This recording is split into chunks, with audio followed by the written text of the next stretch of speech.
Hanging with Higgins, where author and former prosecutor John J. Higgins interviews his intriguing guests about their lives, knowledge, experiences, and projects. Explore, learn, and be entertained. Come, join us now.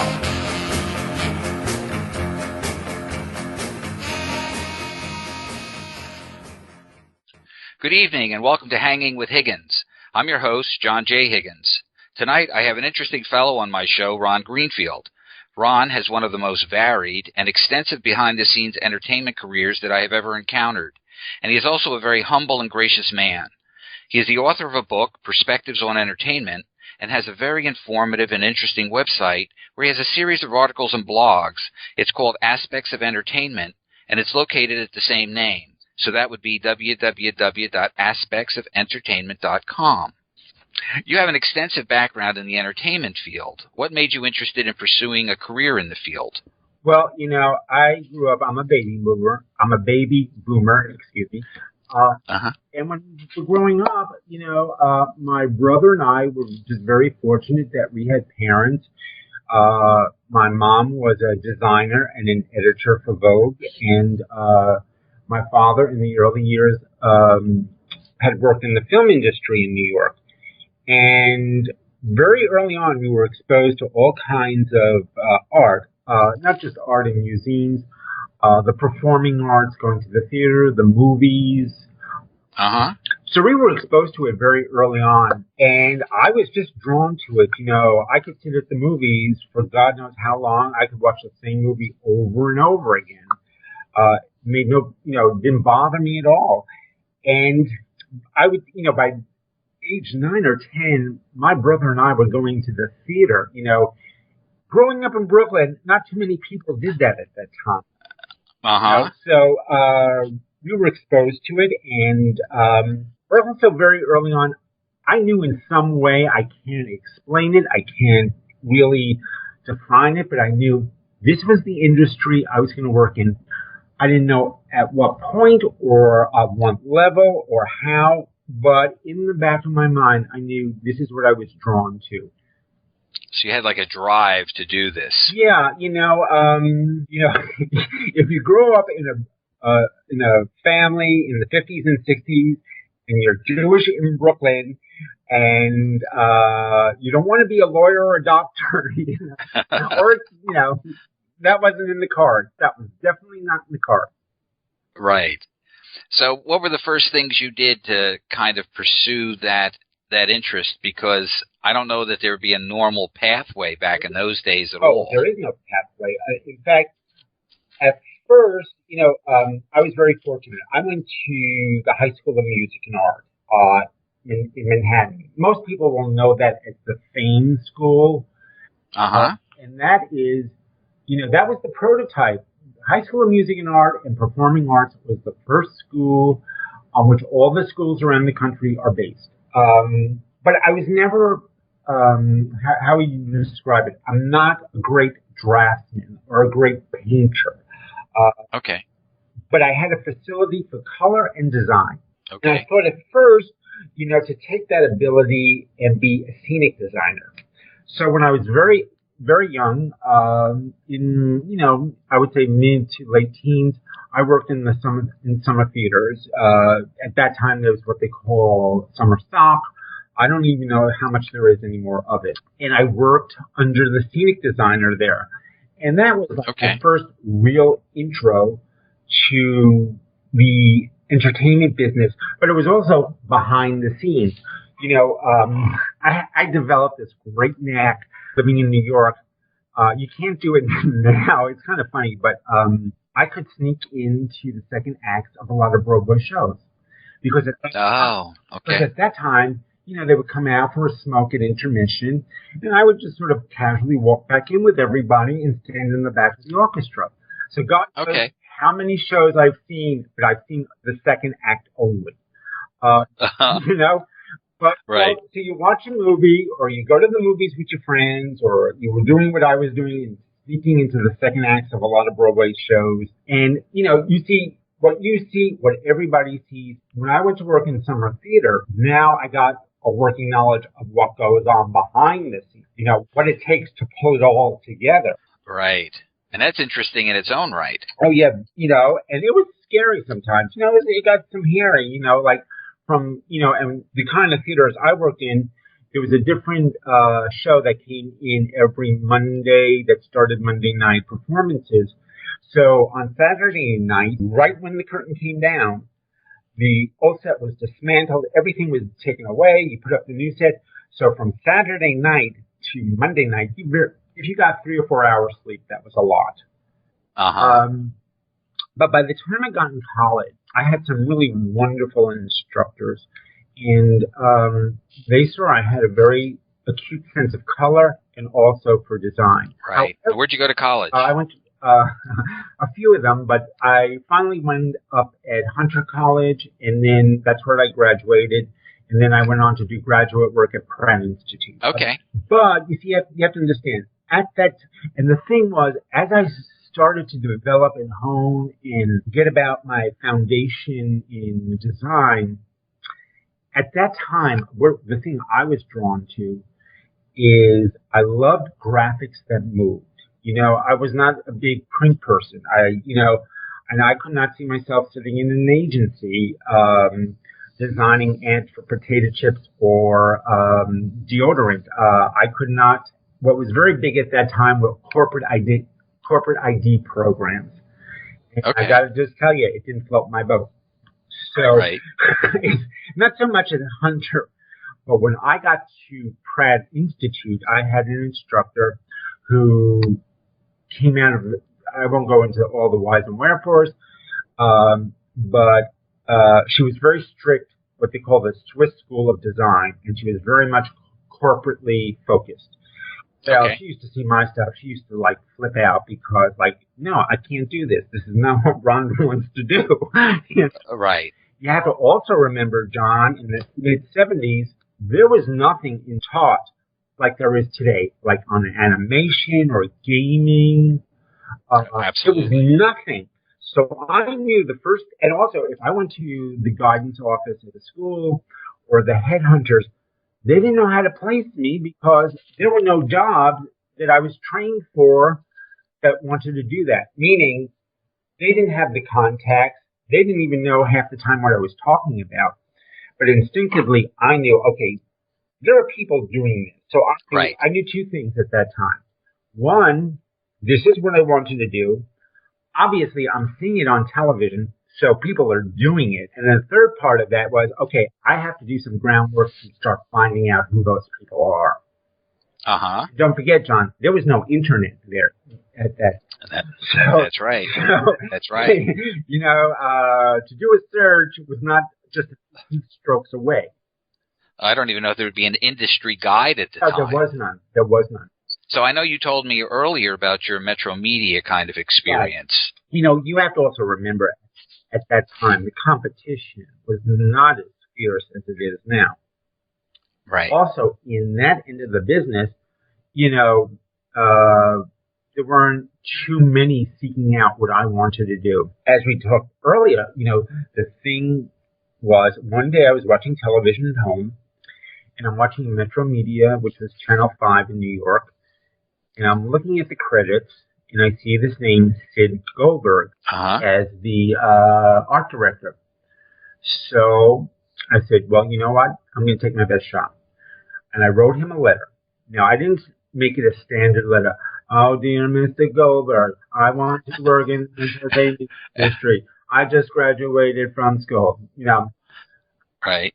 I was really passionate of what I wanted to do, and I made sure of two things. One, I was passionate about it, and I was sincere in my asking him for help. Now, expecting to give me a job. At most, I thought, okay, he'll give me 15 or 20 minutes at the most, because he's probably kind of busy. And so, again, there was no email, so it went through snail mail. And so I waited about 4 or 5 days, sent it, and he said, oh, yeah, I got your letter. Why don't you come in? I said, cool, So I figured, okay, he'll give me 15 or 20 minutes. 2 hours later, and, that's the anomaly. Usually it's not going to happen that way. I was very fortunate. And he looked at my work. He liked my work. He gave me suggestions. He was also my first mentor who gave me my first job as a professional designer. He told me where to go, who to look up as far as getting jobs. I can't remember, but it was about maybe 3 or 4 months later I got my first job, which was a pretty horrific place. And I quit after 2 months. I mean, it was really a sweatshop. But then I got what I consider my first real job in the industry.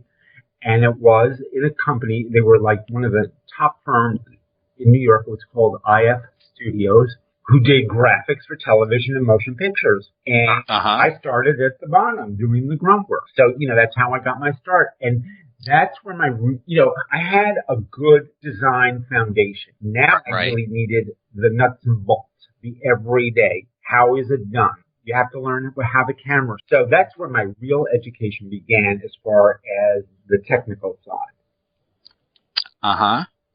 And then so what happened? What work did you do while you were there? Okay, well, it was interesting. In the beginning, I was working under the art director. And I was basically, like I said, I was doing the grunt work. I can't mention the name, but it was a national retailer. And they knocked out about 4 or 5 commercials. Well, after 4 months, I was getting really sick of it. I mean, doing these commercials and commercials. I mean, these weren't elaborate commercials. It was like really just knock me down, get it out the door kind of commercial. Right. But they had, because there were different sales every week. And I was starting to get itchy. And my boss, and he was completely right, Louis Cohn, he said, you know what, I know you're getting antsy, but you're going to learn how the camera sees things. Because the one thing you learn about the film industry, you may see something, but the camera sees it completely different. Absolutely. And I learned that lesson the hard way with other things, but he was right. What happened was I was there for about 6 months, and the company got the assignment from CBS to design the opening for the U.S. Tennis Open. All right, so nobody was really coming up with like a knock it out of the ballpark kind of opening. And I went to my boss and I said, "Can I take a shot at it?" And he said, "Yeah, go for it." And that was the design that CBS bought for the U.S. Open. Wow. Yeah, it was really quite, you're a kid and like, whoa, the U.S. Open. Right, you hit a home run. I aced it, let's say. Right? And I would say in the following year, he started to test the waters with me, and it seemed, it's what I call the entertainment gene, John.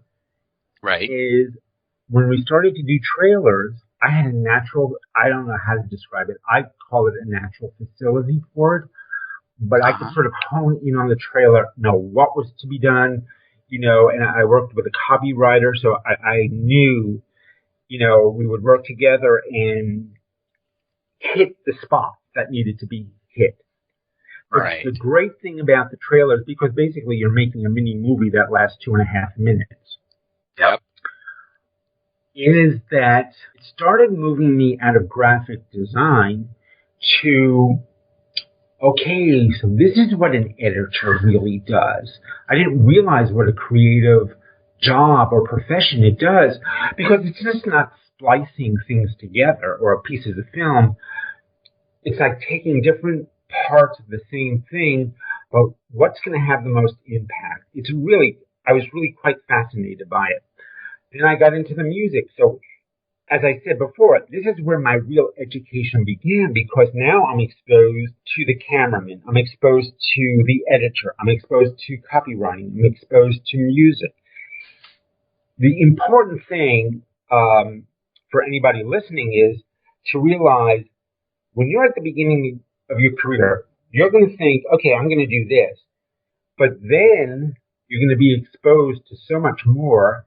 And that's where you start branching out and you see what you have a knack for, what attracts you, what interests you. So that's going to be part of anybody's career. Right. And what you think is going to be what you really want to do may not be it at all. No, I mean, and as we'll speak, I'll show you why. But It was like, okay, all right, I'm doing this. And, like over the years, I got to work on some like pretty heavy duty films, like Grease, Marathon Man, the original Arthur, excuse me, that's my Brooklyn accent, uh, Right. Reds, Raiders of the Lost Ark, Yeah, Victor all major Victoria, things. yeah, Victor Victoria, a lot. There were a lot of films, Also, I want people to realize, not every film is going to be the A product. In between that, there was a lot of direct too. There were a lot of pieces of crap. Uh-huh. If anybody thinks, oh, I'm only going to work on the A stuff, all right, that's not going to happen. Be realistic. Right. But each one was a learning experience, and some, um, some were, everybody was expecting these huge hits. And there was one film, two films I worked on. Everybody thought, oh, this is going to be the greatest. Well, they laid there like a rat's ass. They were so Right. bad. They were so bad. Right. And one film I spent, I would say, 6 to 9 months on, and it just flopped in like less than 2 weeks. It was pulled off out of the theaters. Right. Well, that's almost unpredictable too, right? You don't know which one is really going to go or which one isn't. Right, because you can bring the best of everybody to the table. I remember, I always loved Kubrick. He did that movie Barry Lyndon in the mid-'70s, which was exquisitely shot, but I think that bombed. Yeah, that was because he used all the natural lighting in that with Ryan O'Neal. Just to fly. And you can bring, like I was saying, you can bring all the best people, their A game to the table. But if it's a piece of crap and the audience doesn't want it, there's nothing you can do about it.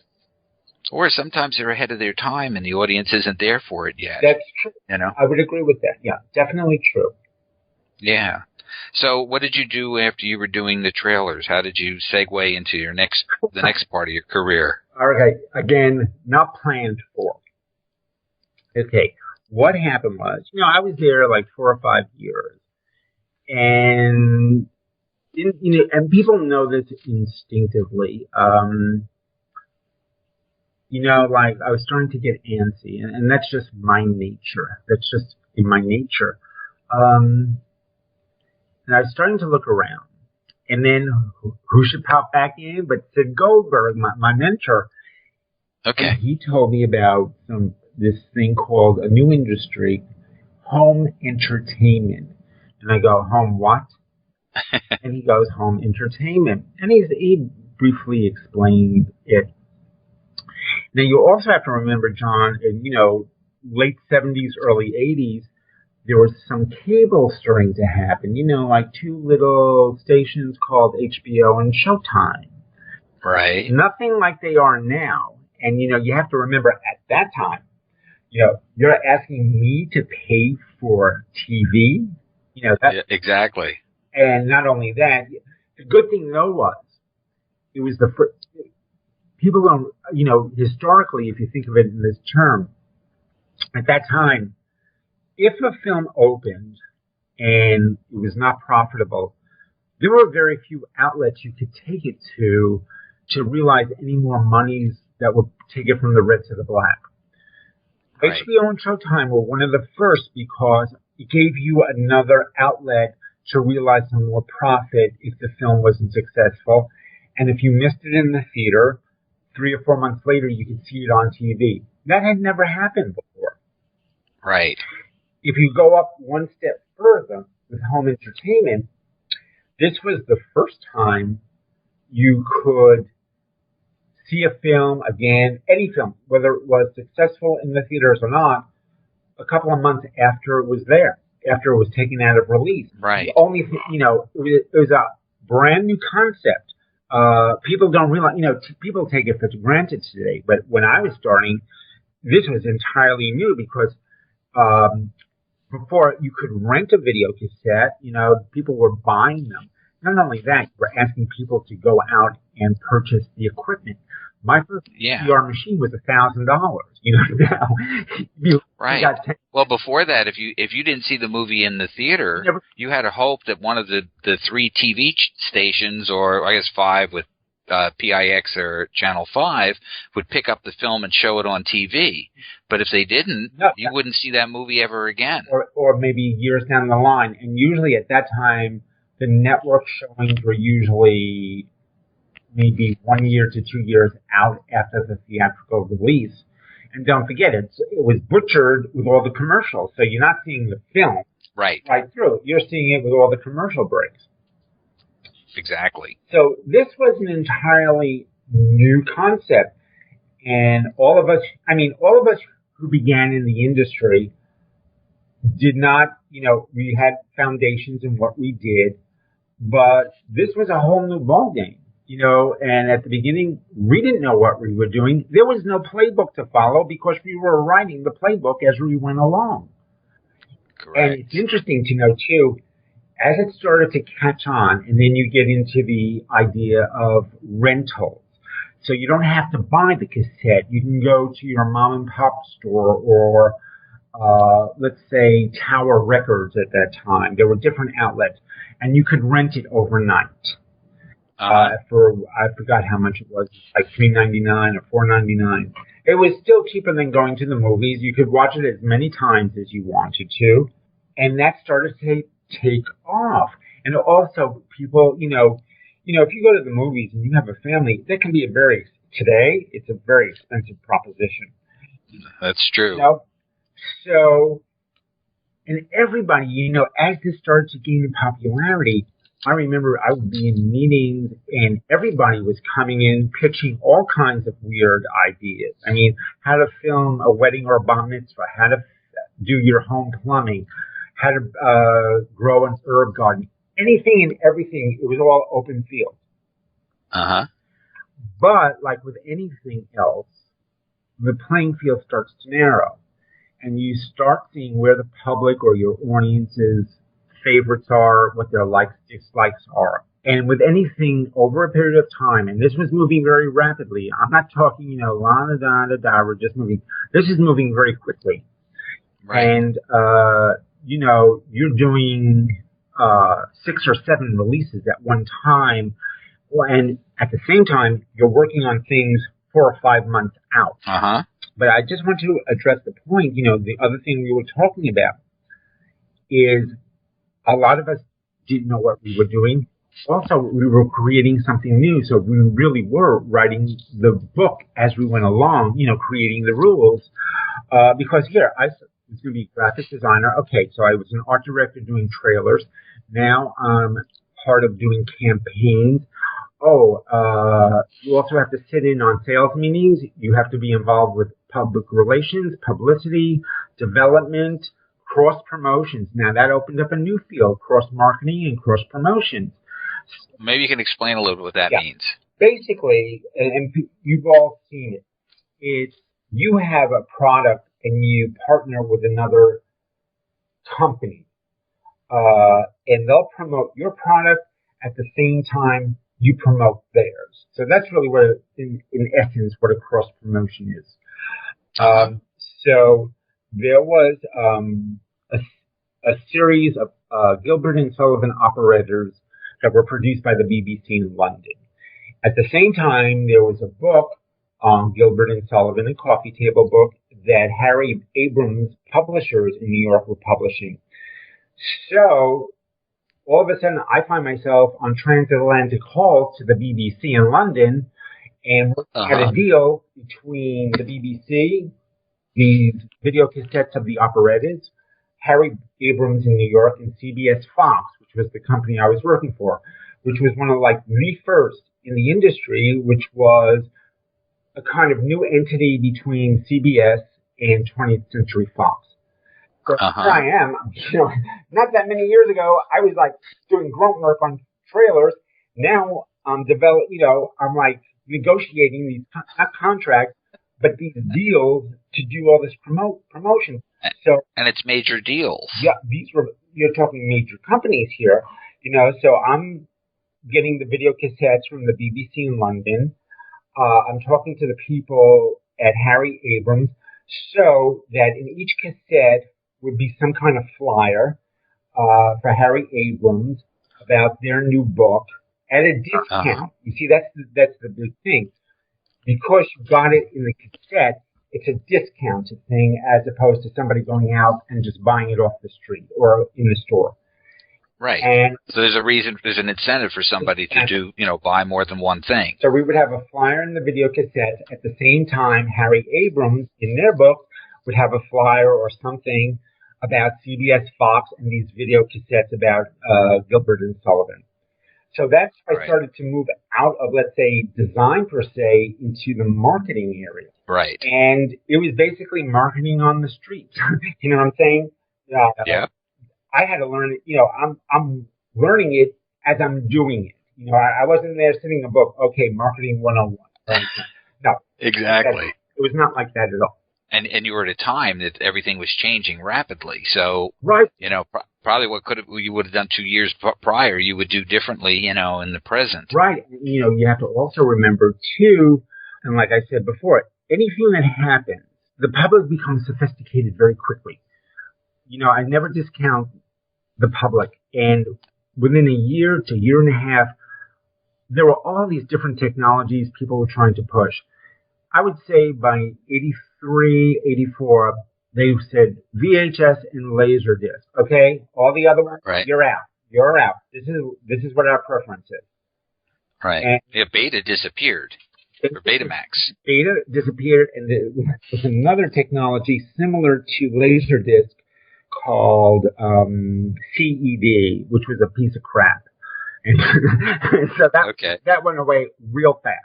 So, and it was a heady time. I remember, I sometimes, when all, and I would, you have to remember, this is not like, if you work in entertainment, forget about 9 to 5 or 9 to 6. All right, forget about it.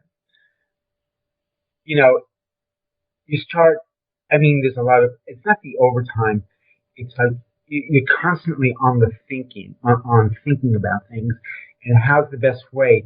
And because, it was such a nascent industry, you made a mistake, okay, that didn't work, we'll try it this way. Right.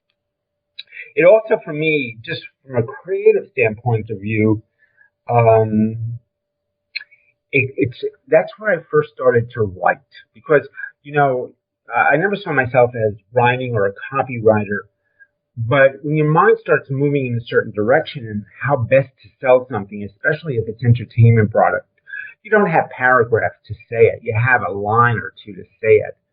It's true. To get it across right away because it has to be instantaneous. You look at it, boom, I get it. Right. And I remember there was a headline, and I can't remember it now, but it wasn't getting to the essence of it. And the on-staff copywriter, he wasn't getting it, or he had difficulty. We all tried. Anyway, one night at the theater, in Central Park, the Delacorte, and it's a production of Macbeth. And there's a famous scene with the witches, when shall we three meet again? And boom, the headline came to me. You never know where it's going to happen. Here I'm at in the middle of the play. Boom, the headline comes to me. I write it down. I come in the next day. I said, I think I got the headline, and that was used in the campaign. Right. Well, I firmly believe that your subconscious works on a problem, nonstop. And so, and the interesting thing too, now when I was at CBS Fox, I was working on films like Sophie's Choice, The Empire Strikes Back, Return of the Jedi. Oh God, there were so many. And those are all some of the biggest movies at the time. Right. These were when they were about to come out on video cassette. Now, it's also interesting, too, because at that time, people started to realize, well, if we could do this with the current hits, or let's say not hits, whatever you want to call it, They started to go into their libraries. The main studios, the major studios, started to go into the libraries. Take the dust off. Let's push this out. God knows how many anniversary productions of The Wizard of Oz have you seen, or Gone with the Wind? Absolutely. You know, but because they're classics. I mean, classics, but you know, if you saw them on TV, they were again butchered with all the commercials. Well, you couldn't even see Gone with the Wind. The only thing you could see was Wizard of Oz. I remember the first time I saw Gone with the Wind, they re-released it into the movie theaters. The print was terrible. Right. So, well, that's a whole other thing with restoration. Yeah. But they started to realize, oh my God, we can make some money here. You know, you just package it decently, get it out there. So another subdivision of home entertainment, the classic division, starts opening up. Then you have home exercise. Remember Jane Fonda and her tapes. So all of a sudden, this industry is growing by leaps and bounds. Right. And it started to change too, because at the beginning with home entertainment, we were looked upon as the bastard children of the industry. Ugh, home entertainment, okay. Right. But the minute you start seeing it as a profit center, the thinking starts changing. Right. And you see, okay, this film didn't do so well in the box office. We can still make money off it on the home video release. And as the decade went on, the percentages started to change. It started shifting from maybe 20, 30% home video, domestic and international box office, to 60, 70% home video, 30%. Right. So it becomes a significant, the venture. Paradigm switched. It switched over.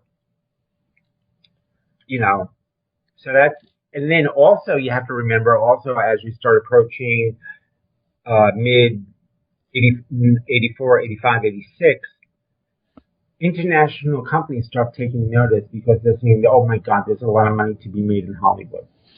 Yeah, it's like a gold mine sitting there. It's like the golden goose laying the golden egg. So even if your film is a piece of drip, you can still realize a profit.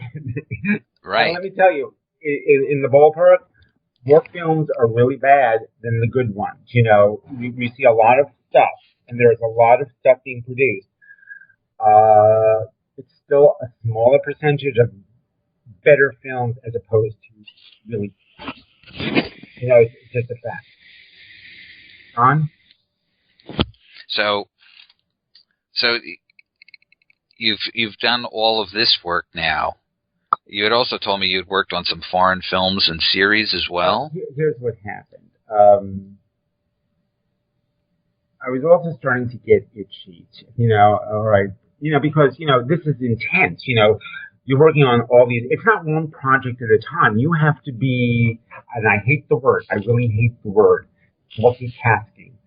But you had to be so focused on everything at the same time. Sometimes it's difficult because you're working on one promotion. You have to think about the one that's coming down the pike and getting another one out the door. So you're working on all these things at the same time. This is also an industry where anything can be coming out of left field. It comes flying right at you, and it has to be dealt with right away. Right. And you could get a call from a salesperson who's meeting with a distributor. He says, I need an ad tomorrow. What? Right. You got to get it done. You have to have the ad designed, produced, and get it out to the door to the distributor tomorrow, because at the end of the day, it means sales. All right? That's what you're doing it for. This is probably one of the most creative industries I know of. It is also a business, and people have to realize that. It's the two things. It's creative and a business. It's an entertainment industry. It's show business. Right. And when you have release dates and whatever, there's a whole lot of other things that have to happen at the same time. They can't be sporadic. It's all got to come together. Right. And that's why I always said, and I learned this along the way. When people always ask me, I always had what I call a contingency plan, because so you're relying on so many people because you physically cannot do all this. So you have a lot of vendors who will assist you. And so you have to work with them. And that's why it's a good, that's how you develop relationships, because you have to turn around to them and say, I need this by tomorrow. All right. That means somebody's going to stay an extra 3 or 4 hours to get this done. Right. And they've got to be reliable. Yeah. But you have to be prepared for things that'll just come flying right out of left field, and they have to be dealt with. Right. But to get back to your other question, I was starting to get real antsy, and like, okay, I need to do something else, because you do that intensely for 2 years. I didn't want to burn out. And so I started shopping around, or just looking around, and then I got this call from one of the top headhunters in New York, and she says, Ron, because you have to realize not many people had the experience of home entertainment because it was so new, right? But, because you know about Laserdisc and home entertainment, and she said, I have a company that's interested in you as a creative director. It's a Laserdisc company.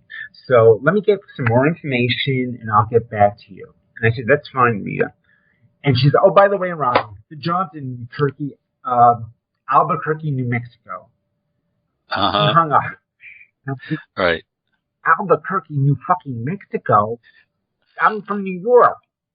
So right. I had never even thought of leaving New York. And then as I spoke to my mom and my brother and other friends and family, they said, yeah, Ron, go for it. So I really started to think the seed was, put it this way, the seed was planted. Uh-huh. And I'm thinking, okay, well, I'm not going to Albuquerque. And I'm thinking, well, it's not that much further to LA. It's really not a whole lot further to LA. Right. At that time, in the mid-'80s, a lot of the creative work was shifting back to the West Coast. The thing was, for me, okay, could I be a New Yorker being in LA? Very different culture. So I went out there for a month. I loved it. I mean, I felt like I was a duck in water. Right. And I moved out there a few months later. It took about a year. I was not flush with a lot of cash. I'll be very honest. And right. I started hitting the pavement, making my way around the city. And a few months later, I landed my first job. Terrible company. Terrible company. Really lousy product. I mean, it was basically all for international.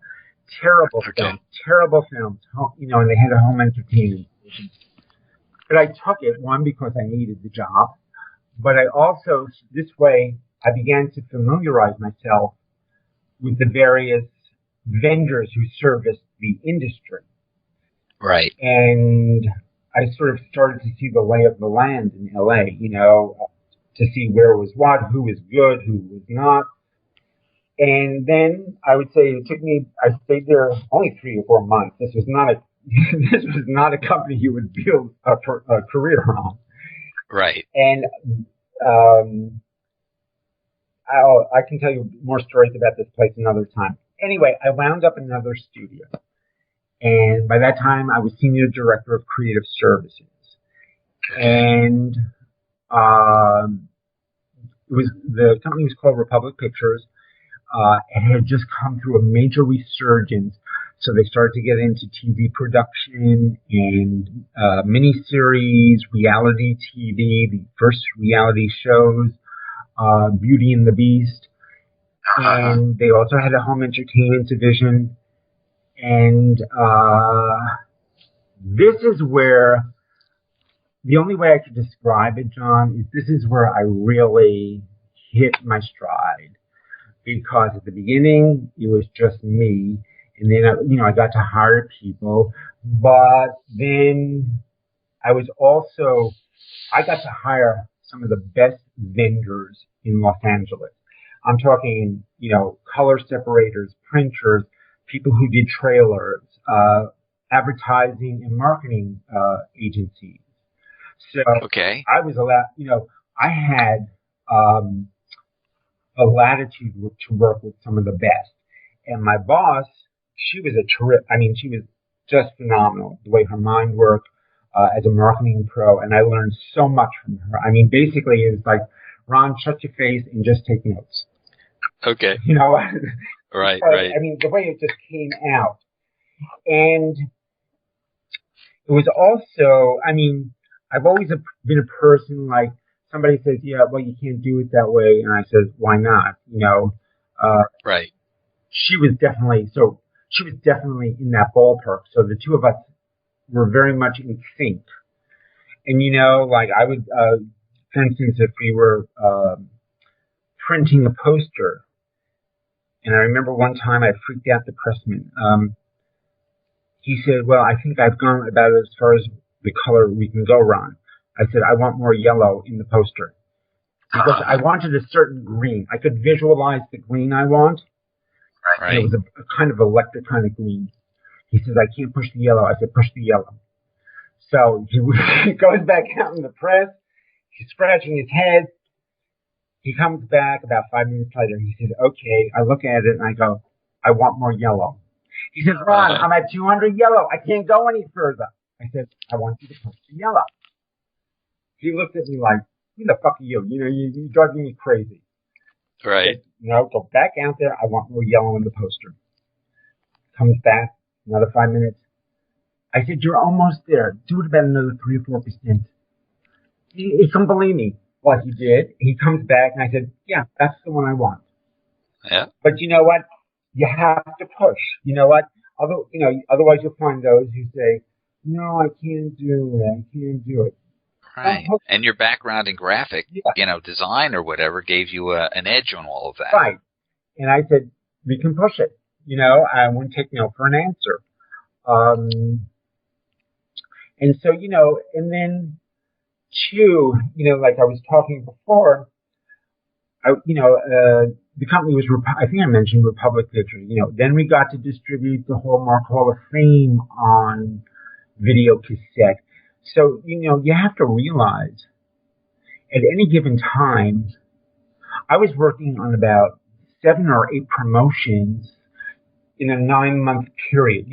Some were ready to go, some were down the pike, and then some were even further. With each promotion, there are like 60 different elements. So, it's a lot of work. It's a lot of work, all the nuances. So, of course, you have people, you have project managers who are overseeing a certain promotion. But it's still a lot of work to track. Right. And, and if you think, oh, gee, it's not a walk through an English rose garden. Oh, yeah, we got this done, and this will get done, and this will get done. No, it doesn't happen like that because shit happens. Yep. Yep. And, but maybe you could tell us a little bit about how you ended up over at spelling. Well, it sort of carried over there at spelling because then by that time I was a vice president, and it's just like, I had so much more. And then since I was the only creative marketing person in that office, I was taken out of home. Well, the concentration was on home entertainment, but then it was a lot of film.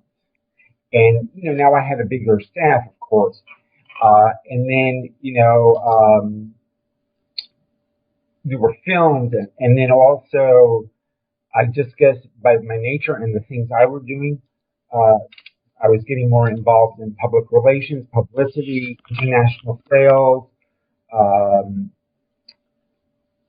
What do you call it? It was publicity, international sales, and just a whole lot more. Public relations, talent management. Yes. Actors, actresses. So my skills are honing a lot. And, One of the things, coming from New York, the assumption is, if you're from New York, sometimes you can be very brash. So that's a whole new skill set because I used to the, this is what I want. This is what you have to deliver. If not, you do not get paid. Period. Right. Dealing with talent, it's a whole different thing. And so, and I will say to this, I worked with a lot of actors and actresses. They were big stars. George Clooney, Brad Pitt, Reese Witherspoon, James Gandolfini. Right. Well, spelling was like one of the biggest operations at the time. Yeah, I mean, it was amazing. So how many hit shows did he have on the air at the time? At that time, there were three. There was Beverly Hills 90210, Melrose Place, and Seventh Heaven. And there were like 8 or 9 divisions. There was one whole division just dedicated to Stephen King. Right. And so but he also did like Dynasty and Love Boat and all of those other things. Charlie's Angels, The Rook, Fantasy Island. Yeah, this is like you're talking one of the major moguls of Hollywood. Right. And he was a very nice man. He was such a nice man, very down to earth. Now, I will say this: Mr. Spelling had all the accoutrements. He had a private kitchen. The butler. Talk to him. It was like you and I having this conversation. Yeah. There were no airs about him. He was not arrogant. He was very down to earth, very plain kind of person. And I liked it. He was really quite nice. You could walk through the halls, and there was Mr. Spelling with his entourage. But he says, "Hi, Ron. How are you?" In the normal course of a day. Now, not everybody's day is like that. Right. But that's the kind of person he was. I would just like to say something which is important, because somebody coming into this industry, at one point, you will be working with a well-known person. No matter what their discipline is, no matter what they do, at some point you're going to cross. All right. There's a phrase in Hollywood or in the industry called star fucking. All right. All that really means, it's like you're impressed with celebrity. Right. But that's only going to get you so far. You're dealing with an artist. You have to remember you're dealing with an artist, and most likely a business person who has a business manager, an agent, a manager, and so forth. Right. And part of that is you have to go, you have to be sociable. You're not like working in a vacuum anywhere. Right. But a lot of people, I've seen this happen over and over again. They lose sight of this is a professional relationship, right? Right. You're going to have to go to dinner with them, have drinks with them, travel with them, which is what I've done at times. At the end of the day, it's not like you can't say, it's not like, oh, guess who I had dinner with last night, or guess who I just had drinks with. No, it's not about that. Right. They're, as a professional, promoting their project, whatever it is. All right? Most likely, they have an interest, a financial interest in it. So while all is going swell, at the back of their mind, they're still thinking, okay, what is Ron doing to promote this film so it's successful? Right. That's that's the subtext of the whole matter. You have to remember that. Yeah, it's like knowing what the real situation is, Right, because if anything screws up, you can't come back. But we were buddy last night with me. So fuck that. You made a mistake. I'm pissed. That's what you're going to remember. Not that you had a drink last night. Or your company makes a mistake and it's not yours. Well, sometimes you're in the face of the company and you have to deal with that. You know what? Yeah. Like I said, this is not high tea at 4:00. And I've been in that situation where And it wasn't when the company or Spelling Entertainment made a mistake. It was just one of their partners that they partnered with on this film. He was an asshole, all right? And so nothing you could do was good, you know? Right. He was going to be bitchy and complain about it from day one, which is what he did.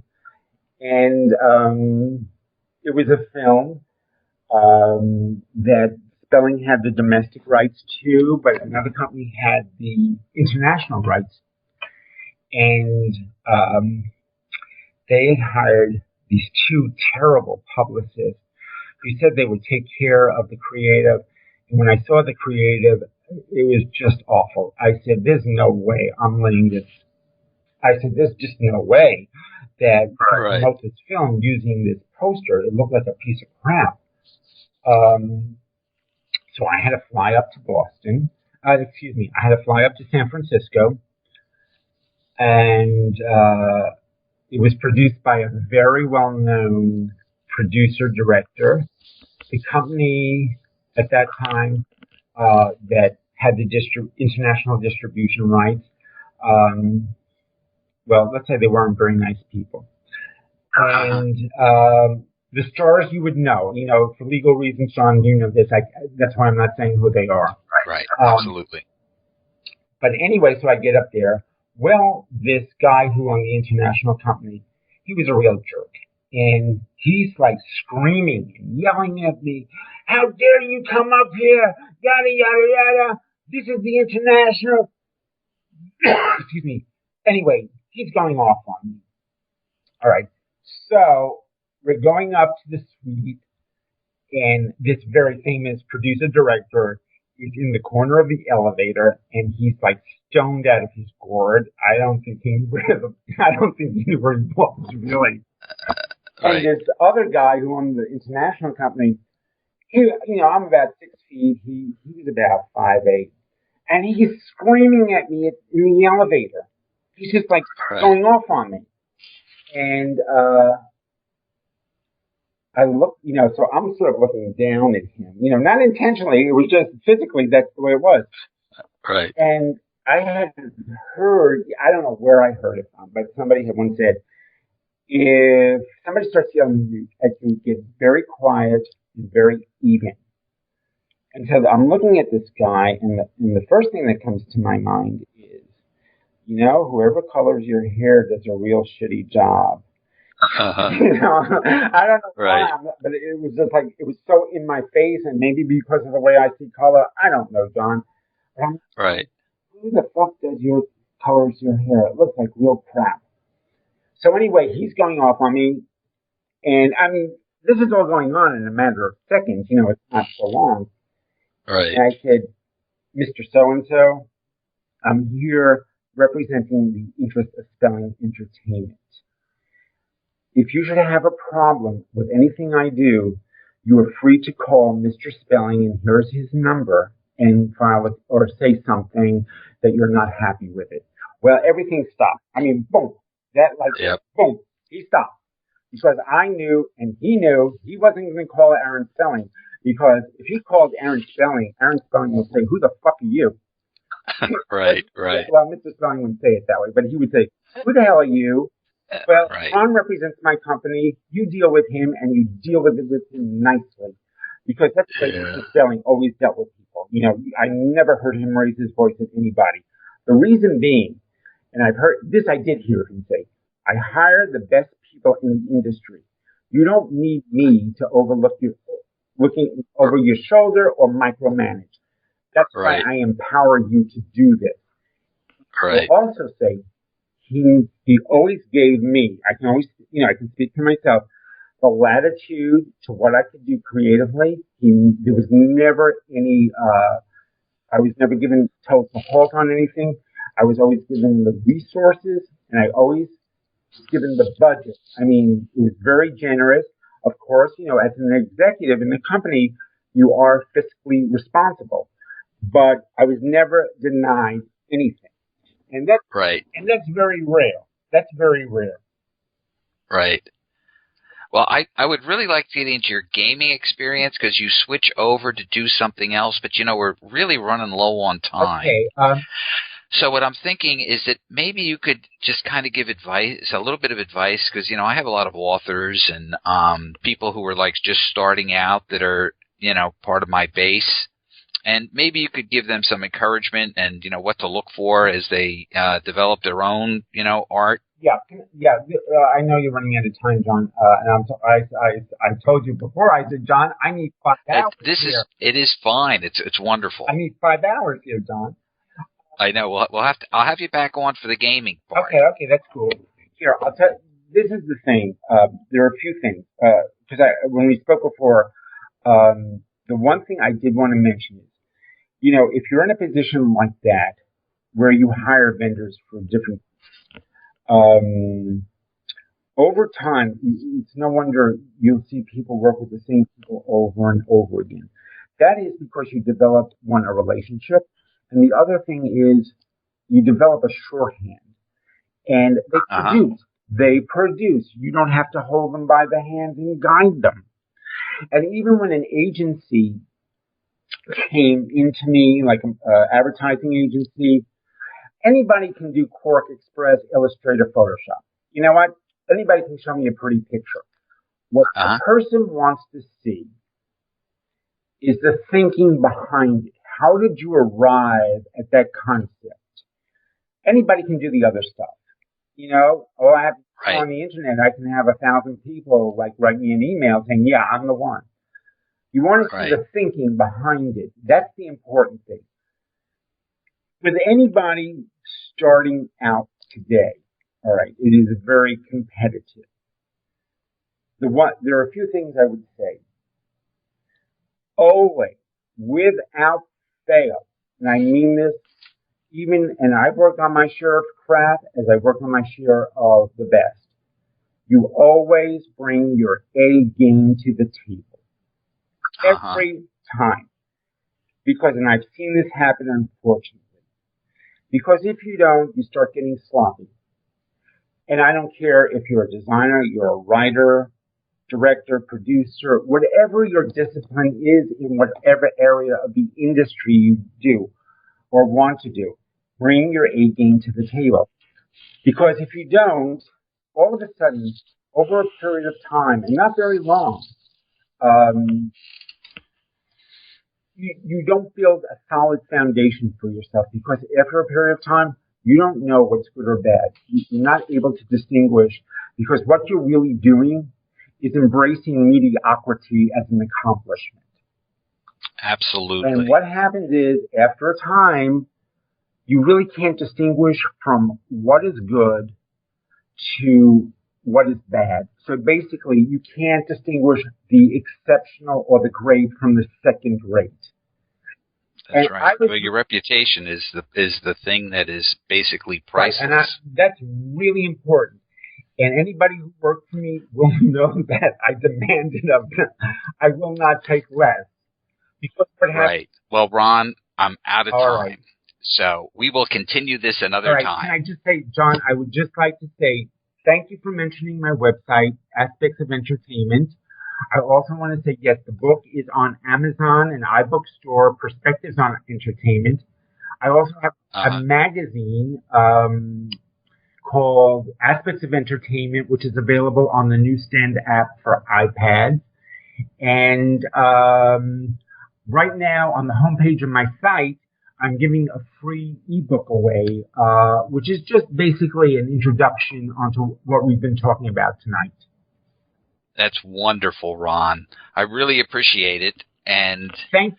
We will talk again. I promise. Yeah, I'm sorry. I wish I had another few hours here. That's okay. Join me next week for the second part of my interview with Ron Greenfield.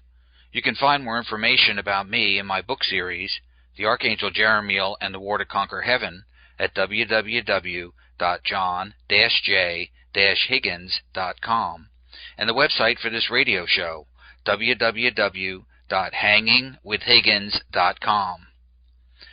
Thanks to our-truth.com for making this broadcast possible, and also look for the radio shows Hallowed Souls with Leah Simpson and The Cellar with Reverend Robin Marie on our-truth.com as well. Thank you and good night.